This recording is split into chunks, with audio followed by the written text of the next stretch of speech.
Thank you all for coming out. Is everybody good? All right. My name is James Judge. That's James Judge, Skyway 10K spokesman. Today we're here to announce the third annual Skyway 10K. We're very excited about it. But first off, I just want to thank some of our partners: the Florida Department of Transportation, Florida Highway Patrol, City of St. Petersburg, Florida, Highway Safety Motor Vehicles, Pinellas County, Hillsborough County, Manatee County, and the school districts which provide the busing. Additionally, I just want to thank the entire Tampa Bay area and the community for their support. Without them, this event wouldn't be possible. I mean, it's a well-loved and appreciated event, and we're very excited and proud to be a part of it. Most importantly, though, we want to thank the U.S. military. That's what this event is really about. 100% of every penny that's raised goes to the through the registration fees goes to the Armed Forces Families Foundation, and we're very grateful for all of our service members. What the sacrifices that they make. They're responsible for defending life, liberty, and pursuing those who threaten it. So we're very grateful to our military service members. Second annual Skyway 10K was a huge and overwhelming success. In the first 20 minutes of the registration opening last year, about 30,000 people attempted to register for the 8,000 spots. So it sold out very quickly. Our race director will be going over some changes that will focus on that this year. Additionally, let's see, we'll be doing a check presentation. So first up, Jonathan Juba, who is our new race director, will be speaking. Followed by that, there'll be a check presentation to the Armed Forces Families Foundation. AFFF will make some remarks. Our partners will make some remarks if they'd like to. And then we'll get into the announcement for the race date, as well as the registration date and how that process will work. So thank you. Jonathan? Thank you, James. I'm Jonathan Juba. I'm the race director for the Skyway 10K. That's JONATHANDZIUBA. And before we go any further and make announcements about the upcoming 2020 event, we do want to close the books and the chapter on the 2019 event. As James said, it was a tremendous success. And we do have a check that we would like to present to the Armed Forces Families Foundation from the proceeds raised. So I'd like to give this to Nikki Austin, who's representing the Armed Forces Families Foundation. This is a check for $640,000 that was raised through registration for last year's event. Thank you, Nikki. Just put this in your pocket.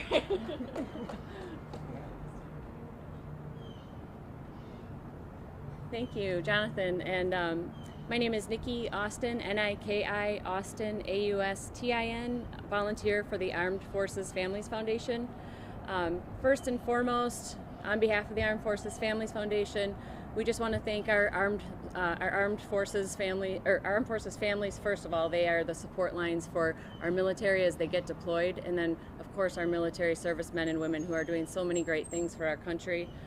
We couldn't do this all without you. We wouldn't be here. Also, thank you to the all of our agencies, our government agencies that help us and work with us to close down this bridge. Of course, you know it's a big task. It's a big undertaking. It can be difficult on some of you, but we appreciate the community and the support in putting this on so that we're able to do this for our armed forces. We think, sorry.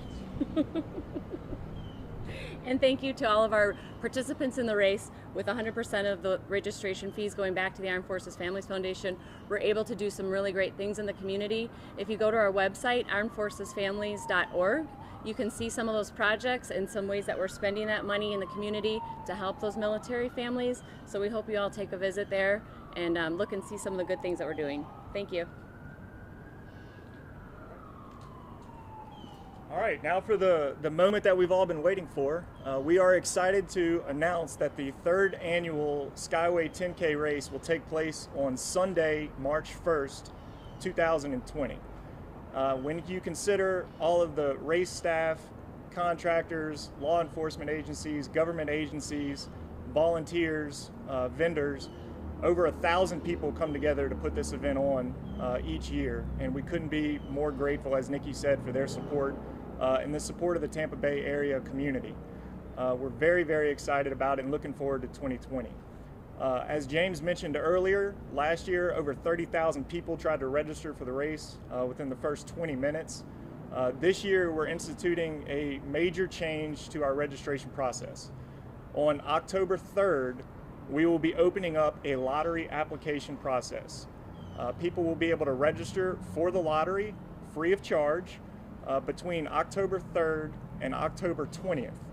At October 20th, the lottery application will close, and before October 21st, we will select the lottery winners. They'll be, the first round of notifications will go out on October 21st. For the people that were selected, at that time, they'll be able to enter in all of their personal information, select their bus wave, and pay the $80 registration fee to participate in the race. Additionally, we are allowing groups to register for the lottery.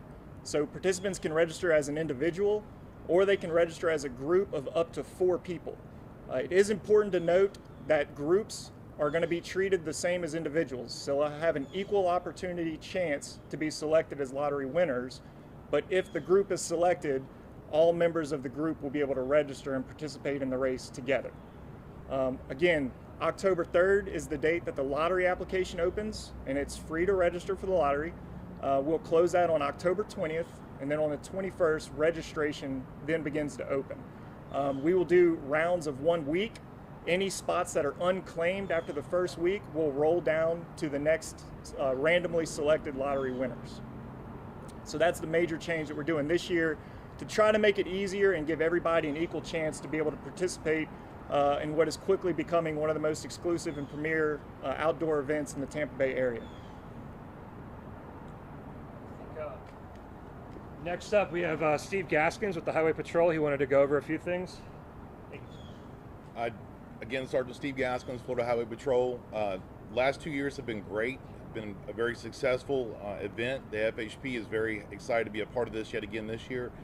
Reminding people now, go ahead and put this on your calendar to plan for the detour itself on the bridge, and also start following the rules as you see them online from the race directors. Follow the rules, make sure that everyone gets there safely, so there's no delays for yourself getting to the race or accessing the race itself if you're a part of the race. Please follow the directions, please follow the rules so everyone have a safe event like we have for the first 2 years. Thank you. All right, and with that, we'll open it up to any questions that anyone may have. What made you guys decide to go ahead and do the lottery system versus Well, when you have 30,000 people that try to register for 8,000 slots all at once, we wanted to offer something that was a little more fair. If you're tied up and just not available at 12 p.m. on that day that registration opens up, we wanted people to have an opportunity to be able to enter and participate in the event. And we are opening the lottery application window up for several days, October 3rd to October 20th. So there's no big rush. You have plenty of time to get your group together, to figure out what your schedule is, and register for a lottery spot. What do you think it says that last year in 2020 I think that it says this event is extremely popular and people want to participate in it. So we're very honored by that, and we're trying to honor the people that participate in the race by giving everybody a fair chance to participate in it. How did you arrive at that decision? Were there any complaints based on how it was done in previous years? Last year, we weren't expecting that kind of an influx of registrations, and so there were some hiccups. And this is one of the things that, as we're looking back and addressing to make sure that we can continue to improve the event every year and enhance the runner experience. This is one of the decisions we made to do that.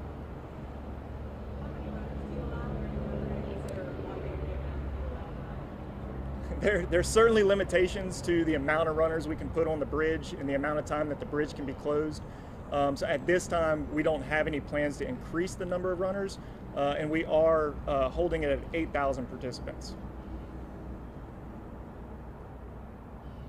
This is maybe for Sergeant Gaskins. Can you talk about the traffic pattern and when things will be shut off and what direction? You want to take that? We're going to do a repeat of what we've done for the first 2 years, so that northbound that's what will be closed. So people can expect detours as far back in Manatee County as US 41, US 301. So use that as your north-south transit points, or I-75 itself. Southbound will still be open to general public, just northbound lanes. I think this past year we shut everything down starting, I believe it was 3 a.m. and it was closed until 11 a.m. So you're looking at roughly an 8-hour window. I don't expect those times to change, if at all. So again, an 8-hour window where northbound traffic will be blocked off to motorists. So again, just put this on your calendar. There's a couple people, it's a Sunday, it's picked for a specific reason because there's light traffic on that morning. DOT, I know they did a lot of studies before we even kicked this off years ago to pick the right days that it wouldn't affect that many people. So we're just letting people know now, this is a good time, 6 months or more in advance, where let them know that, hey, that road's gonna be shut down for that period of time, because we know it does affect people. It's a major artery, and so we want to be, cautious with everybody's, time and their efforts. So every year I do this story, someone always asks, why can't they make southbound both ways? But it doesn't work. That would be One-waying a road like that, especially for that time period, it would be very labor-intensive. Number one, safety would be number two, because you've got high speeds coming at each other without a positive medium barrier. So that's why. Anybody else?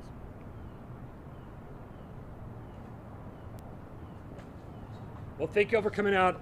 One last point: if the public is interested in looking any of this information up, please visit skyway10k.com. And I'm not sure if it was mentioned, but the lottery process is free to register for, so they will not be required to pay anything until they're actually selected as a winner. So October 3rd is the registration date. Thank you again for coming out, and we look forward to a fantastic and successful 3rd annual Skyway 10K.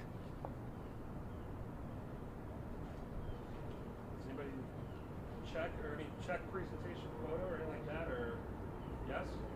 You guys want to get together for a picture with the check? Everybody come in front of the podium, or what do you want? Behind? Okay. Juba. Yeah, let's go in front of them.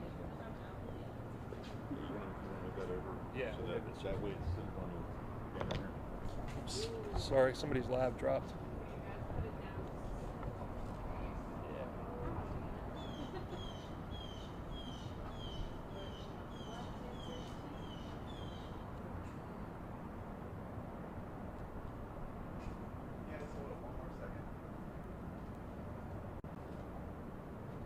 This is a Sunday, right? Correct.